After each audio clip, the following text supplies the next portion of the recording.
Good day, ladies and gentlemen, and welcome to a new year and another mobile VR review. I'm your host, Guy Manspeed, and today we're taking a look at the new atmospheric zombie shooter Zed Shot. Zed Shot was created by solo developer James Howard and released on the Oculus Store on December 14th, 2016, where it is available for $2.99. Mr. Howard has several years of experience across multiple platforms and has tailor-made this shooter experience for VR. The gameplay in Zed Shot is straightforward. You pick up a gun and hold your ground against waves of the undead by shooting them, usually in the face. You make your stand in 7 locations, each with a different gun and thankfully infinite ammo. Locations range from a hospital and lobby to catacombs and sewers, all dark, spooky, and full of shambling corpses.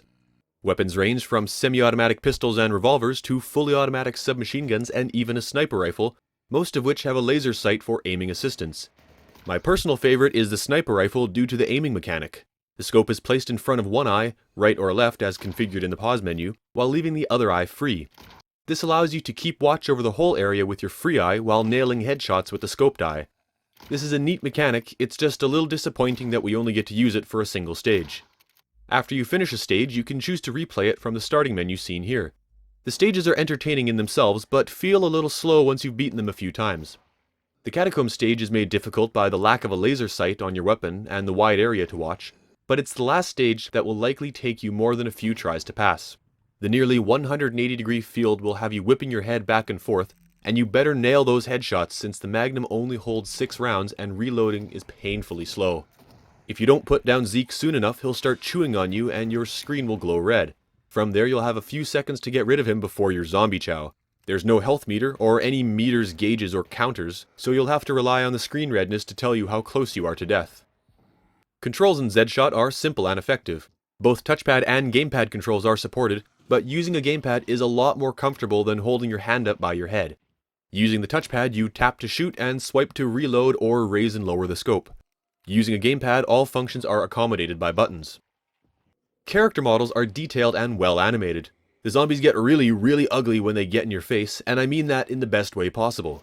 The game doesn't use jump scares, but the grotesque enemies and invasion of personal space really make your skin crawl.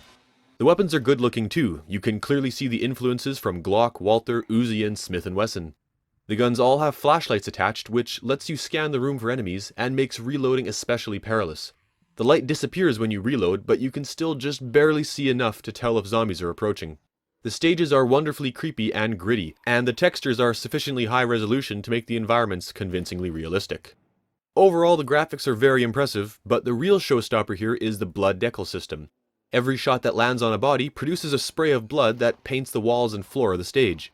This is especially true of headshots, which erupt in a geyser of zombie juice that coats the room.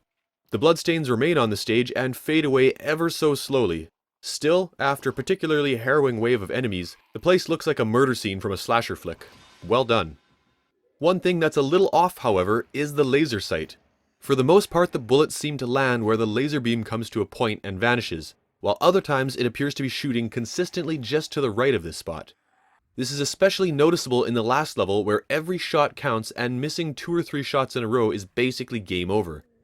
I think this could have been remedied relatively simply by painting a red dot on the enemies where the laser beam lands, and would have also added to the realism.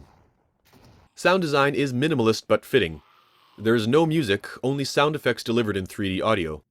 Zombie groans and banging on doors alert you to where new threats are coming from, but either some of them come way too early, or some of the growls are intentionally misleading, delivered only to freak you out or make you look in the wrong direction. Weapon sounds are crisp and they sound convincingly powerful, especially when followed by the wet splat of an exploding head. The only camera motion in Zed Shot is handled by the head tracking, so there's nothing here that should make anybody motion sick. But while we're on the topic of comfort, there is some serious invasion of personal space which should make at least some players flinch, so be careful of who or what is around you in the real world when you play this one. Zed Shot is a very focused zombie blasting experience, and in that it excels. It would be a mistake to compare it to Drop Dead, especially considering the production levels. Zed Shot is a great example of a solo developer perfectly executing a vision. The graphics are beautifully gory, the sounds are bone-chilling, and the atmosphere is tense. It's a shooting gallery, but it's a great shooting gallery, and painting the levels with zombie blood is actually quite rewarding in itself. A single playthrough will take you about 40 minutes if you don't die, which will probably happen a couple times in the first 6 levels, and many more times on the last level. You'll play through the levels each a couple more times to try to optimize your score, and then you'll move on to something else, which I think is fair value considering the price point. The game is a joy while it lasts, and the worst thing I can say about it is that there's not more. Whether it's more content for this or another game entirely, I look forward to seeing more from this developer. Thanks for watching! Got something to say about this video, an opinion of the game itself, or VR in general? Leave a comment to let me know what you think. And if you like what you saw, and you want to see more of this, hit those like and subscribe buttons. Remember, there's a new video every week, and be sure to check out my other reviews as well. Hope to see you again soon. Bye for now.